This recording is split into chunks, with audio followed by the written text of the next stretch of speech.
Thanksgiving travelers are expected to set a record next week. AAA says nearly 80 million people will hit the roads, board cruises, and catch flights. That's 1.7 million more than last year. Today we check in with our local airport to see what we can expect here. Joining us now is Shreveport Regional Airport Manager Mark Crawford. Mark, welcome back to the program. Talk to us about these current numbers. What can we expect this year, and how does it compare to last Thanksgiving?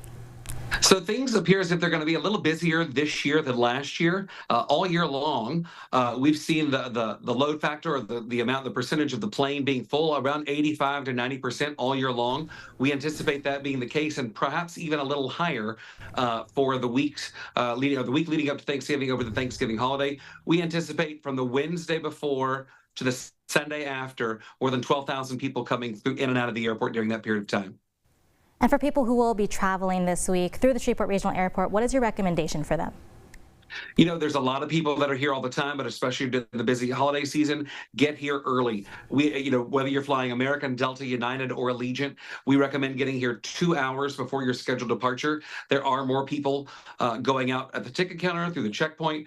We have all new restaurants that are here, so if you do get here early and you get through the checkpoint and the ticket counter really easy, there's Taco Mania, Notinis, Coffee Bean and Tea Leaf, all kinds of restaurants to eat at. The new 3184 retail store is open, so there's plenty of things to do to occupy your time if you do get through the checkpoint relatively easy before your flight leaves. Well, speaking of food, it is Thanksgiving and people may be traveling back with food. So if they plan on doing that, what do they need to know? So always remember, liquids more than 3.4 ounces will not make it to the checkpoint. So if you're trying to bring something to family members or coming home, if it's liquid or could become liquid, so if something is frozen and could melt throughout the day, that may not make it through the checkpoint. So just keep that in mind. Canned goods are not something that you can bring through the checkpoint. So always check with the TSA website or app. They have a great tool in there called Can I Bring? And you can type in virtually any item and see if it'll go through, be able to make it through the TSA checkpoint. But anything that could is a liquid or could become a liquid, you're not going to be able to bring that through the checkpoint. Well, speaking of the checkpoint, I know you mentioned that it's best that people arrive there early, but once you're at the checkpoint, do you have any tips for those who may be traveling to help them get through quicker?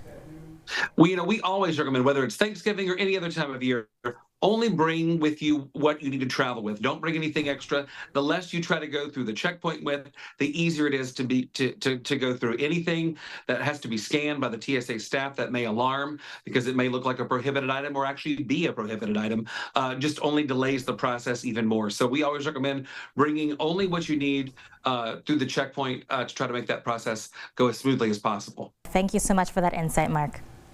Yes. All right, guys, keep it here. We'll be right back.